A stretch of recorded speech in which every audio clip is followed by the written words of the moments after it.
Ikhwan akhwat yang dimuliakan Allah Subhanahu wa taala, kita sudah berada di bulan Zulqa'dah. Zulqa'dah, orang Jawa bilang bulan Hafid. Hafid itu bahasa Arab khufat khufat.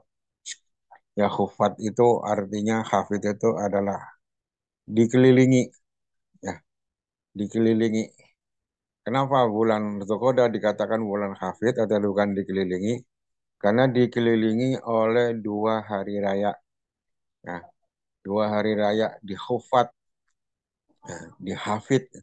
Diapit dua hari raya, yaitu bulan Syawal, bulan raya hari raya Idul Fitri, nanti bulan depan ada Idul Adha, makanya dikatakan bulan Hafid. Ya, orang Jawa bilang kejepit. Bulan Hafid, bulan kejepit. Zulkhodah, guru kita menjelaskan dalam kitab Fadhilus Syuhur, hurufnya ada 9. Huruf yang pertama adalah Zal. Zulkhodah, Zal. Wa madzalu fi hada syari azau. Guru kita menjelaskan bahwa zal dalam Dzulqa'dah adalah dimaknai dengan zauk. Zauk itu adalah rasa. Nah, rasa. Zauk itu dari fi'il madhi zaqo yazuku zaukon. Zaqo yazuku zaukon. Nicip dalam bahasa Indonesia. Nicip merasakan. Ya, rasa. Ya. Semua ini adalah segala sesuatu ya rasanya. Ada iklan yang penting rasanya bung. Nah, rasa. Ya. Zauk ini adalah rasa. Maka manusia itu terdiri dari jasmani dan ruhani. Ada jasad, ada ruh. Nah, jasad kita ini ada tiga kemungkinan. Jasad kita ada tiga kemungkinan. Kemungkinan pertama, jasad kita adalah soheh, sehat. Sehat ini bahasa Arab, soheh, sehat, sehat walafiat. Bisa jadi yang kedua, jasad kita ini adalah sakit, marod, marid. Yang ketiga, bisa terjadi jasad kita adalah mati, maut. Jadi jasad manusia itu, jasmani manusia, itu ada yang sehat, ada yang sakit, ada yang mati. Nah, kalau jasad kita ini sehat, badan kita sehat, tentunya makan apa aja, minum siapa aja enak. Badan kita sehat, makan somai, enak rasanya, rasanya somai seperti itu. Makan bakso, enak, ya rasanya seperti itu. Makan seblak, makan telur, makan daging, minum teh, minum kopi, minum susu, semua enak dan beda-beda rasanya. Itu bisa dirasakan kalau badan kita sehat. Nah, tetapi kalau badan kita ini sakit, susah. Nah, kalau sakit ini yang mungkin masuk-masuk, tapi tidak akan bisa banyak. Rasanya juga nggak karuan. Ya, waktu kita sakit, ya, makan bakso nggak enak, makan rendang juga nggak enak. Ya begitu rasanya orang lagi sakit. Ya, minum ini juga nggak enak, minum ini apalagi minum obat ya emang udah dasarnya pahit. Ya. Kalaupun dipaksakan, seorang yang sakit itu dipaksakan makan, itu nggak bakal bisa banyak, paling satu suap, dua suap, udah. Kenapa? Badannya sakit. Kemungkinan yang ketiga, jasmani kita ini mati. Ya kalau jasad kita sudah mati, sudah innalillahi, ya terhadap makanan-makanan ini nggak respon. Nggak respon, orang jasadnya udah mati. Ya ada sate, ada apa, nggak akan respon karena jasadnya sudah mati. Itu jasad kita. Yang kedua dalam tubuh manusia, dalam diri manusia, dalam diri kita ini ada rohani. Ya, ada rohani. Nah, rohani kita ini bisa sehat, juga bisa sakit, juga bisa mati. Nah, tandanya apa? Kita lihat aja. Kalau orang itu rohaninya sehat, sama dengan orang yang jasmaninya sehat. Orang jasmaninya sehat, apa aja doyan, enak, bisa merasakan. Ini rasanya manis, ini asam pedas, ini pahit, ini bisa merasakan.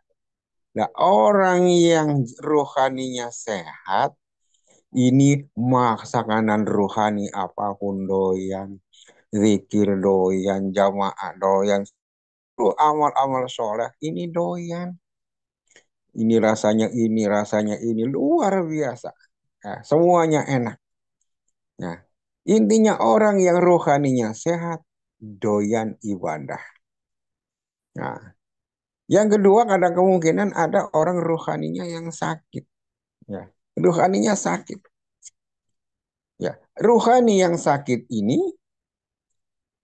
ya banyak kemungkinannya, banyak penyebabnya. Kenapa rohani kita sakit? Nah, penyebab rohani kita sakit adalah yang terbesar adalah dari dosa yang kita lakukan. Jadi dalam bahasanya Syekh Amin Kurdi di dalam kitab Tanurul Qulub bahwa pengaruh dosa kepada tubuh kita, kepada rohani kita ini seperti racun dalam tubuh kita.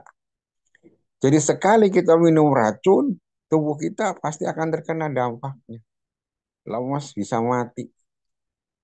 Dosa terhadap rohani kita juga begitu. Kalau kita berbuat dosa, pasti berdampak kepada rohani kita. Rohani kita bisa mati. Paling tidak, rohani kita akan sakit. Karena racun itu. Nah, orang yang rohaninya sakit, ya mungkin ibadah masih doyan. Ya kayak orang sakit.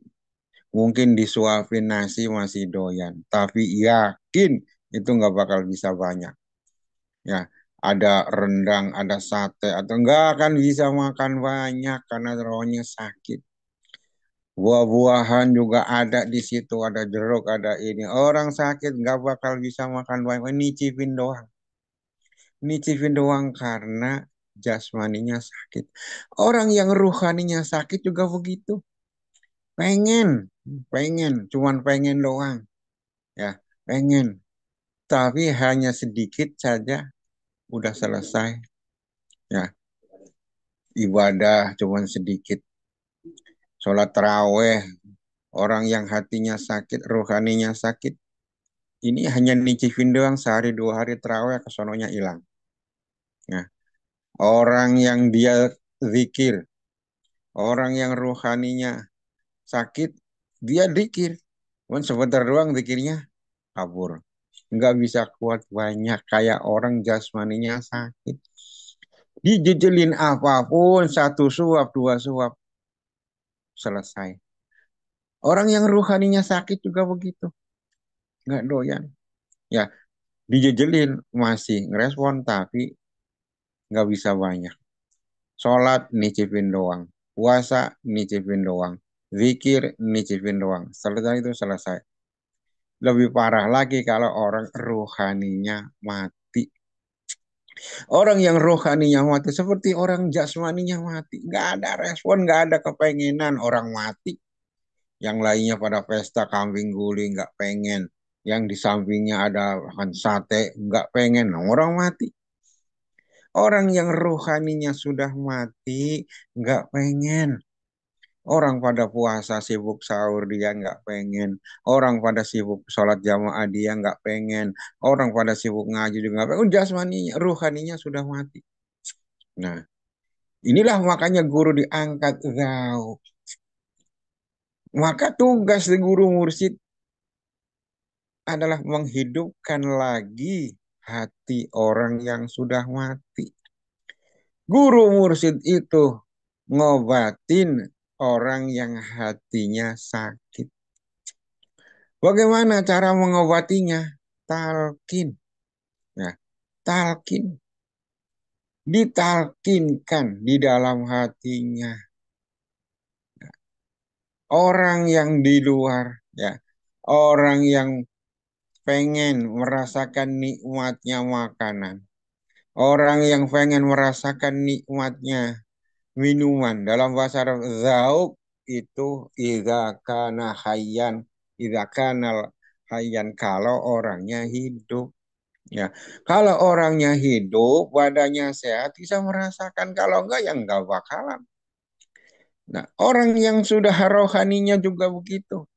Ruhani kita akan merasakan zauk, zauknya iman, zauknya ruhani, zauknya kolbu. Merasakan nikmatnya zikir, nikmatnya eh, sholat dan lain sebagainya. Itu idza kanal qalbu hayyan, kata guru musik kita. Kalau hatinya hidup. Nah, kalau hatinya mati, sakit apalagi mati, nggak bakal bisa merasakan. Maka untuk langkah awal supaya menghidupkan yang mati ini, yang menyehatkan yang sakit ini ya ditalkin, ditalkin bukan sembarang talkin. Talkinya adalah diambil dari min ahli talkin, dari orang yang ahli, ya, yang punya bibit kalimat la ilaha illallah, dari seseorang yang takiyin nakiyin masih wallah, dari orang yang hatinya takwa, yang hatinya bersih dari selain Allah Subhanahu wa taala. Siapa? Guru mursyid. Jadi zauk ini adalah talqin. Untuk bisa merasakan, sehatkan dulu hatinya. Untuk menyehatkan, nggak ada cara lain di talqin.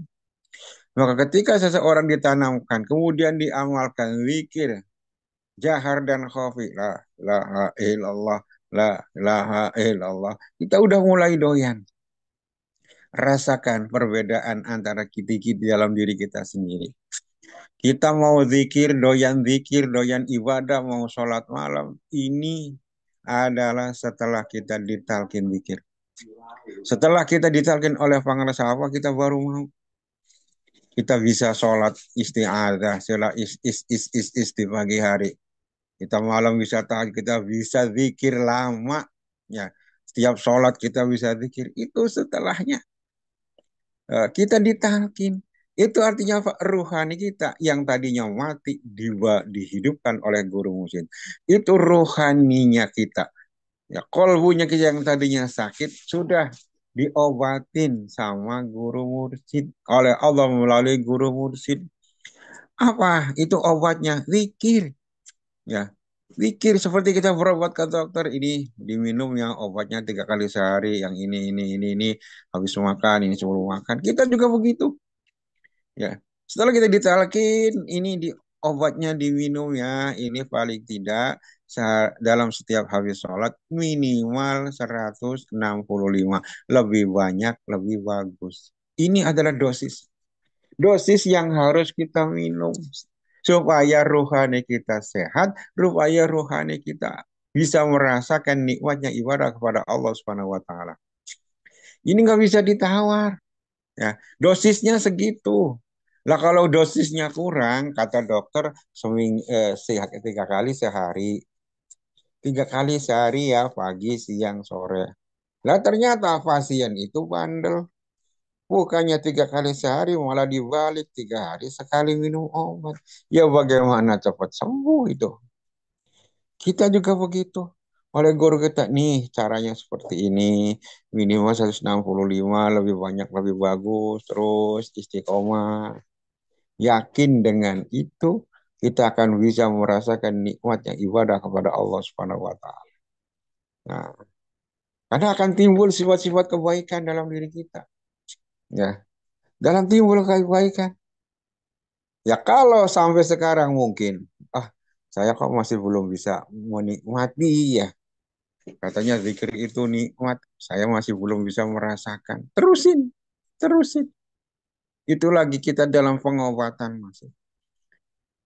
Kita zikir kok masih suka ngantuk. Padahal katanya zikir nikmat, orang nikmat mana mungkin ngantuk. Ya tapi ternyata pada kenyataannya kan kita ada yang lamun, ada yang ngantuk. Padahal kita lagi zikir. Terusin, terusin, lanjutkan. Itu kita lagi proses. Minimal kita sudah doyan, sudah mau minum obat. Ya, kita sudah mau minum obat. Kesadaran sendiri minum obat. Nah, ini waktunya minum obat. Ya. Kita juga begitu. Nah, ini waktunya zikir, ini waktunya sholat, ini waktunya tahajud, ini waktunya manakib.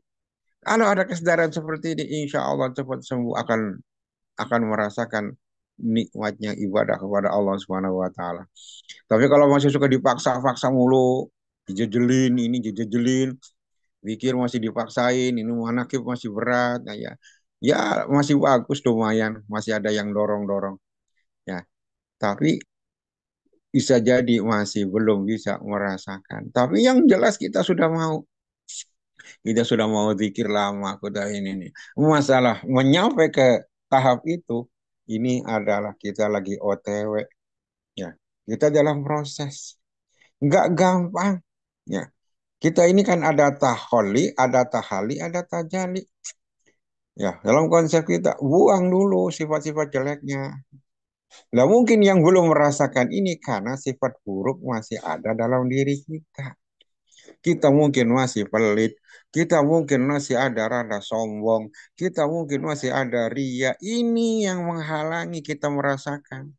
Ya, selagi tubuh kita masih sakit, masih ada pilek, masih ada ini, gak akan bisa kita maksimal untuk menikmati nikmatnya makanan tauhid.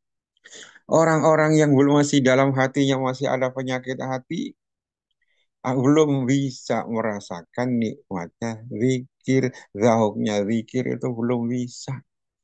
Makanya taholi buang dulu. Setelah sifat buruk dibuang, ada tahali. Tahali itu memasukkan sifat-sifat yang baik. Yang tadinya ngamukan, yang tadinya protesan, yang suka protes, sekarang jadi ridho.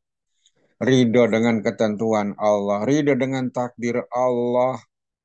Nah, kalau sudah ridho, inilah baru akan merasakan. Ya, Rasulullah berpesan dalam satu hadisnya, kata Rasulullah, "Dzaqo mal imani man radiya billahi robba." Zako, ini adalah filwa daripada zauk. Zako ya zuku zaukon. Zako akan merasakan kata Rasulullah. Merasakan apa? Tokmal imani ing makanan-makanan iman. Zikir, ya sholat, dan segala amal-amal soleh akan bisa merasakan. Siapa yang akan sudah bisa merasakan nikmatnya makanan iman, makanan rohani, makanan kalbu? Man radhiya billahi, orang yang sudah ridho kepada Allah, yang sudah nggak pernah protes. Apapun keputusan Allah, mau sedikit, mau banyak, mau sehat, mau sakit, mau kaya, mau miskin, mau jauh, mau dekat, ini mau gampang, mau susah, sudah terserah Allah, sudah takdir Allah.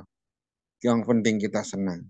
Inilah orang yang akan bisa merasakan nikmatnya, zauknya, zikir, ibadah kepada Allah Subhanahu wa Ta'ala. Tanya kepada diri kita, kita sudah ridho belum? Masih pernah, masing-masing ada ngeluh nggak? Ridho belum dengan keputusan Allah, dengan ketentuan Allah? Ya, sudah istiqomahkah ibadah kita kepada Allah?